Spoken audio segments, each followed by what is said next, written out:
مشاهدينا في كل مكان، أهلا ومرحبا بكم. احنا معكم اليوم داخل سفارة دولة نيوزيلندا، وبالتحديد لقائنا مع معالي السفير جريك لويس سفير دولة نيوزيلندا لدى جمهورية مصر العربية. هنتحدث عن الطبيعة الجغرافية لدولة نيوزيلندا وأيضا عن الشعب النيوزيلندي. لو عايزين تعرفوا أكتر تابعونا وهذا اللقاء. هنا في كل مكان بيسعدنا ان يكون في ضيافتنا اليوم سعادة السفير جريك لويس سفير دولة نيوزيلندا لدى جمهورية مصر العربية. Your Excellency, please allow me to thank you so much for this interview. Thank you very much. Thank you for coming here today. At the beginning, we would like to know from Your Excellency about your historical diplomatic stations before coming here to Egypt. Can you tell us more about it? Sure, absolutely. So I've been with the New Zealand Foreign Ministry for over 20 years now. I've had 5 postings. Most of my assignments have been here in the region. My first posting started a long time ago, 2004. I came to Cairo as my first time, where I came to study Arabic. And so I had a year and a half of full-time Arabic in both the Egyptian dialect and also MSA, the classical, or bethha, which was in preparation for posting to Saudi Arabia. So that was a place where I was now allowed to, I guess, get my first taste of diplomatic work. And so I was based in Riyadh. I was there for 2 years and then cross-posted over to Cairo, where I was the Deputy Chief of Mission here during the changes of 2011. So quite a very interesting time to be here then. Subsequently, since then, I've been back to Riyadh for a posting as the Deputy. I've also been acting ambassador for short-term assignments in both Baghdad and in Abu Dhabi. This is my first time in an ambassadorship role. A huge privilege to be back in Dunya and to where I've been for almost 4 years now here as ambassador. So yeah, most of my offshore experience has been in this part of the world, which has been a huge privilege. Actually, from your talk, Your Excellency, it seems like there is a love with this country. You are in love with the Egyptian and Egypt as a country. Does it have anything to do with the historical, ancient Egyptian knowledge that maybe you had it before? Yeah, absolutely. So as a child, I was really fascinated with Egypt. Ancient Egypt is part of the New Zealand curriculum. We study it as part of our social studies. For me, growing up, it was a place which I always wanted to visit. When I was 14, I actually represented Egypt at a Model United Nations Security Council program in New Zealand. So my love of Egypt, its politics, its place in the world has been something which I've grown up with and cherished for a long time. So being here and actually seeing the places, seeing the historical sites, seeing the places where my family members were previously, it's been really wonderful. Your Excellency, you are now the ambassador of New Zealand in Egypt, but also in Algeria and Lebanon and Libya and also Tunis. How do you carry all these tasks at the same time? It's an excellent question. In fact, you've left off representative to Palestine as well. So from here in Cairo, New Zealand has accreditation to 6 different countries or territories. So we're what we call a regional hub. So our primary relationship, of course, is with Cairo, which is why the embassy is based here. And then we travel to these other countries to carry out our meetings with officials, with trade representatives and others, and to promote New Zealand's bilateral relationship with those entities from here. Obviously, it's a big task.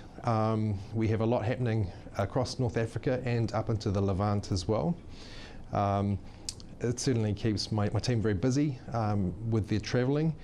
Fortunately, we also have a number of New Zealand government agencies, such as our Agriculture Ministry or Ministry of Primary Industries, our Trade Promotion Agency, New Zealand Trade and Industry, and our Defence Attaché, who are also regionally focused and travel from time to time as well. So Cairo is our hub. It's like the nerve centre of how we manage our relationships with these 6 other countries across the region. That's great. Can we talk now more about New Zealand? We would like to know from Your Excellency the geographic nature of New Zealand and what distinguishes the New Zealand economy. Sure. Well, geographically, New Zealand is located in the South Pacific. So for those that aren't sure where New Zealand is, we're off the coast of Australia, made up of two primary main islands, the North Island and the South Island. The country itself as a landmass is very old. It broke away from Gondwana land millions of years ago, but that's resulted in New Zealand having its very own unique flora and fauna. In fact, one of the things with our environment is a lot of our birds are flightless because they haven't had natural predators because the country broke away so early. So geographically we're a long way away. In fact, I often joke with people and I say, when you're a parent and you're putting your children to bed, you'll often start with a story and you'll say, once upon a time in a land far, far away, and that's New Zealand. But it's a beautiful country. It's a country that was settled by humans quite late. So the Māori, the indigenous people of New Zealand, arrived at about 1300, and then European settlers arrived about 300 or 400 years after that. So we're very lucky in the fact that as a young country, we haven't had a lot of impact of humans on our natural environment. So we're clean, we're green, and we're keen to keep it that way as well. In terms of the economy that you talked about, we're primarily agricultural based. So New Zealand is often described as a big farm. We produce a lot of dairy products. In fact, dairy products is one of our big exports coming into Egypt. We also produce a lot of meat as well. And of course, being an islands country, we have a large EEZ area for fishing, and so seafood is another main area of production as well. Those also are the main exports component from New Zealand to the other world? Yeah, that's right. So New Zealand's a primary exporter. So dairy products, meat, fish, timber is another area as well. So these are the main areas that we export to the world. Our markets are varied. Traditionally, we have a focus around, I guess, what we call the Pacific Rim, the areas close to home, but we are working on developing markets, including here in Egypt as well. And we've had a lot of work with the Egyptian government and the Egyptian businesses to promote really an improvement in two-way trade. And what about the New Zealand's people, the traditions, the customs of the people, the way of living? Can you tell us more about it? Sure. Well, as I mentioned, in terms of people coming to New Zealand, initially was the Māori people who arrived about the 13th century. So they're our indigenous people, or as we say in the Māori language, the Tūranga Waiwai, tangata whenua, the people of the land. So the people who are indigenous make up a very important part of the cultural component of New Zealand, and I'm very pleased to say that a lot of New Zealanders are now studying Māori language, and it's becoming increasingly more mainstream in our society. New Zealanders, we often refer to ourselves as Kiwis. So the kiwi is both our native bird, and it's of course the kiwi fruit, which many of your viewers will be aware of, but it also is New Zealanders as well. So yes, but New Zealand is a very ethnically diverse country now. In fact, I think Auckland is the fourth most ethnically diverse city in the world. And so we have people from all over the planet who have travelled to New Zealand to make it their home. So which is wonderful. It makes for a very vibrant and exciting city and country. Excellency, what can you tell us about the most beautiful tourist destination in New Zealand? Sure, excellent question. Obviously, both New Zealand and Egypt are both heavily dependent on international tourists coming to our countries. So it's been quite an interesting time to be here as ambassador as we both collectively and the whole world come out of COVID-19 and start looking towards how we can attract international tourism again. In terms of tourism to New Zealand, it's very varied. People come to New Zealand for a variety of different reasons. As I've mentioned, it's a very lush, very green and beautiful country. A lot of people come to see our environment. We have some amazing spots, particularly Queenstown and the South Island, where people often go skiing. We have some beautiful natural native forests where people go hiking. And then of course there are our cities as well, which people go to for enjoying the nightlife and things like that. One of the things I've been particularly interested in since I've been here as ambassador is looking and sharing ideas with Egypt in terms of how we can both promote international tourism. Obviously our two countries are different in the sense that Egypt has a very long and wonderful history and a lot of historical sites for people to visit. We don't have those, but we do have the environmental forests and things which attract people. So a lot of people come also for camping. We had a lot of people who would bring the vans, and they'll drive around the country and explore it informally and just check things out. But there's a whole variety of different things in the tourism sector in New Zealand, and of course now that we're coming out of the pandemic, it's an opportunity to ensure that we do get tourists back.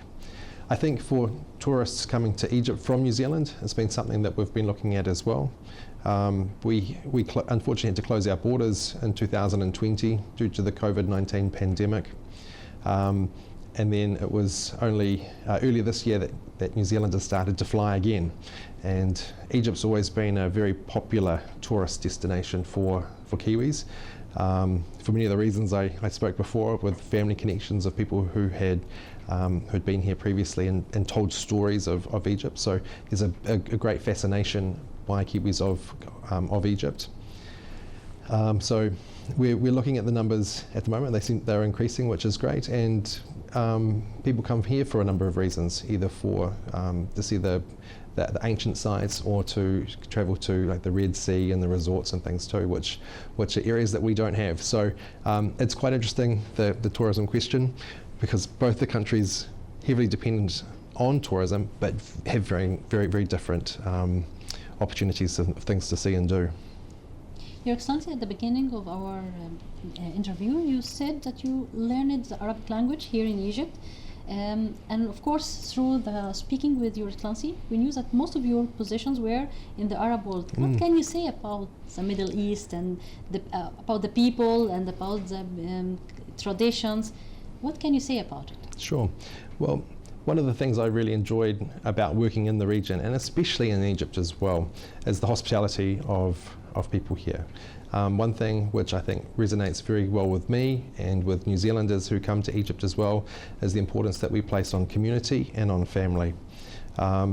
In New Zealand we call it a whanaungatanga. It's got a special word. So it's a concept of looking after each other, of being with each other, and spending time with each other. So I think that's something which certainly helps me to feel at home here, and it's something which has encouraged me to come back to the region as well. So as I mentioned, this is actually my third time in Egypt, second full-time diplomatic posting. So I've drunk from the Nile and shribt min al-Nil, but it's been hugely rewarding, and I've been very privileged to make some amazing Egyptian friends and people who I consider family during my time here. So it's those connections, I think, which are really important for a diplomatic posting, because they're the things that make it more real and more special, and make you feel like you're at home. I would like to ask you, Your Excellency, about the climate summit that was held in Egypt, and of course New Zealand have been there already. Can you tell us more about this summit and what do you see from it? Yeah, so we were very grateful that Egypt took the leadership role that it did in hosting the COP27 summit this year. Climate change is, of course, an existential threat to all of us. And no country can address the climate challenge by itself. So we were very, very pleased and grateful to see the summit happening in Sharm el-Sheikh. As you mentioned, we did have a delegation that came here and had many late nights negotiating the text and working out the agreements. I'm very pleased to see the outcome of the COP27 as well. I think it's part of the journey that the international community is making towards addressing this climate problem. I know the loss and damage issue was something that New Zealand supported as well, this particular fund. So we were very pleased to see that this came about. Obviously, we're also very keen to see the 1.5 degrees mitigation efforts up in lights as well. So we were very happy to see that too.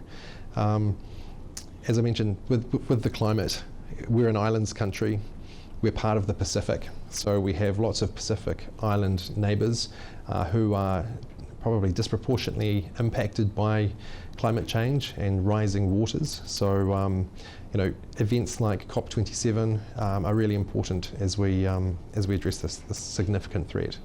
Our negotiators that came up spanned both from our foreign ministry, from our ministry from the environment. We had our Minister for Climate Change, we had youth representatives, we had Indigenous representatives. We wanted to make sure that our people who came to Sharm el-Sheikh were able to express a variety of different views and opinions and to help, I guess, express New Zealand's position to the global family at Sharm el-Sheikh in terms of how we would like to see the climate challenge addressed. So yeah, we were very, very, very pleased with both being here and being able to be part of those discussions. And what can you tell us about the role of women in New Zealand? The role of women is very important in New Zealand. In fact, New Zealand is fortunate to say we were the first country in the world to give women the vote. And so that was in 1893. Currently, our Prime Minister is a woman, and our Governor General is a woman. So our two leaders, the Prime Minister and the King's representative in New Zealand, both are currently, those roles are occupied by women. We have a Ministry of Women's Affairs, which works to promote the role of women in Aotearoa New Zealand. We're currently ranked 6th in the world in terms of the gender pay gap. So we've been doing a lot of work to ensure that women are paid fairly and appropriately, the same way as their male counterparts. And we also have, I think it's 63% of all university graduates at the moment are women as well. So women are doing great things as women can only do. The role of women in New Zealand is strong. And I think it's great to see. It's great to see that sisters and daughters and mothers are achieving wonderful things and leading, because I think women, as a feminist male, someone who supports women, I think that's really important. Your Excellency, thank you so much for having us today. Thank you for having me. Good to be here. مشاهدينا في كل مكان، كنا معكم اليوم في ضيافة سعادة السفير جريك لويس، سفير دولة نيوزيلندا لدى جمهورية مصر العربية. احنا انتهينا معاه في اللقاء النهارده عن الحديث عن نيوزيلندا كدولة، وايضا عن ابرز الصادرات والواردات الخاصة بهذه الدولة، ولكن الحديث بقية عن العلاقات المصرية النيوزيلندية في الحلقة القادمة. فابقوا معنا وتابعونا، وشكرا لكم.